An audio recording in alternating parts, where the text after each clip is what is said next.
කිව්වා බටර් පාටයිනේ කියලා. තව පොඩි සිද්ධියක් ડોක්ටර් එක ෂෙයා කරගන්න ඕනේ කියලා. ඉතින් ඒක දෙක මට ලැබෙන්නේ ඕමි කොල්රෝස් නිසා. ડોක්ටර් මම දවසක් shopping යන වෙලාවට එයා මගේ ළඟ ඇවිල්ලා මම එයා ටිකක් වෙලා බලාගෙන මට එකපාරට මම එයාව අඳුරන්නේ නැහැ. එයා මට කිව්වා බටර් පාටයිනේ කියලා.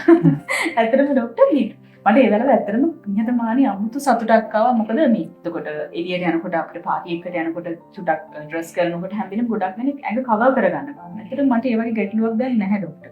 ස්වභාවික දේවල් වලින් ලැබෙන පැහැය ස්ථිරයි. දැන් ඔයාට ඇවිල්ලා ඇත්තටම කවුරුද ඇවිල්ලා එහෙම ලස්සනයි කිව්වම ඉතින් සතුට හිතෙනවා. එතන ඩොලන්ජි කියන්නේ මාවක්. වෙලාවට අය හැම නිරෝගීකම රැකගෙන ඉන්නවා. ඉතින් මේක අර ඇත්තටම අය කියනවා වගේ කොඩ්රෝස් එක ගත්තේ ඔබට තේරෙනවද දැන් මේක ගත්තට පස්සේ වෙනසක් තියෙනවා කියලා. මේවා ඔක්කොම දැන් ස්වභාවික දේවල් වලින් ගන්න දේවල් තමයි තියෙන්නේ සහ බෙරි ශාකසාර තියෙනවා. එතකොට විටමින් C අඩංගු හින්දා හැම අක්කලට රැලි වැටීම නවත්තන මේ හැම දෙයක්මත් එක්ක එකතු වෙලා තමයි ඔයාට ඒ වගේ නිරෝගී සමක් ලැබිලා තියෙන්නේ. ඔව් ඒකනේ ડોක්ටර් දැන් ගොඩක් දෙනෙක් කියන්නේ පළතුරු කෑවම සුදු වෙනවා කියලා. ඉතින් ඒ වගේ තමයි. ඔව් ඉතින් පළතුරු වල තියෙන දේවල් තමයි මේකෙත් තියෙන්නේ. ඔව්.